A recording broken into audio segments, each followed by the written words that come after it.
కాపు కాస్తాం, పోరాటం చేస్తాం, అందరూ బాగుండాలి, అందులో కాపులుండాలి. ఇది కోనసీమ జిల్లాలో సమావేశమైన వైసీపీ నేతల అభిప్రాయం. కాపులపై దాడులు జరుగుతూ ఉంటే తాము చూస్తూ ఊరుకోబోమని హెచ్చరించారు నేతలు. కాపుల సంక్షేమం కోసం పనిచేస్తూనే దాడులకు గురవుతున్న కాపులకు భరోసా కల్పిస్తామన్నారు వైసీపీ నేతలు. రాష్ట్రంలోని కాపులకు అండగా ఉంటామన్నారు వైసీపీ కాపు నేతలు. కోనసీమ జిల్లా వెంకటాయపాలెంలో సమావేశమైన నేతలు పలు తీర్మానాలు చేశారు. కాపు కార్పొరేషన్ కు 9,000 కోట్ల రూపాయలు తక్షణమే విడుదల చేయాలని డిమాండ్ చేశారు.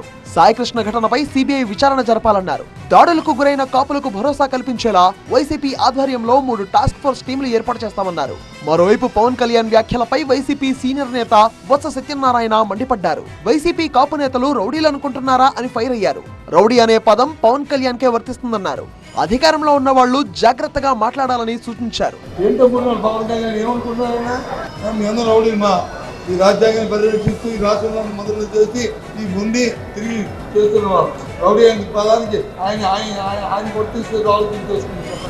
నోరు ఉంది కదా అని, అధికారం ఉంది కదా అని మాట్లాడడం తగదు.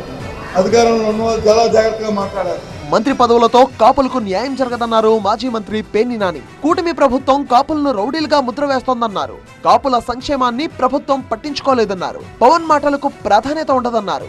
కాపులకి కులపిచ్చి లేదు, మీకు కులభావం లేకపోవటం వల్లే నేను భీమవరంలో గాజువాకలో ఓడిపోయానని చెప్పాడు. మీరందరూ నాకు అండగా నిలవండి, ఓటేయండి, నేను కాపు ముఖ్యమంత్రిని చేసి చూపిస్తానని చెప్పాడు. ఇవాళ ఏమో గుడిగిన చేద్దామని చెప్తున్నాడు. నేను ఒకరోజు రెల్లిని అంటాడు, నేను ఒకరోజు అదంటాడు, ఒకరోజు కులం లేదంటాడు, ఒకసారి రంగా గారిని కాపాడుకోలేకపోయారు మీ కాపులందరూ అంటాడు. ఆయన నోటికి హద్దు లేదు, ఆయన నోటికి ఆనకట్టలేదు. పవన్ కళ్యాణ్ గారి భాషకి నోటికి ఆనకట్టలేదు. ఏది కావాలంటే చంద్రబాబుకి ఏది అవసరం అయితే అది మాట్లాడేటువంటి తత్వం ఉన్నటువంటి మనిషి.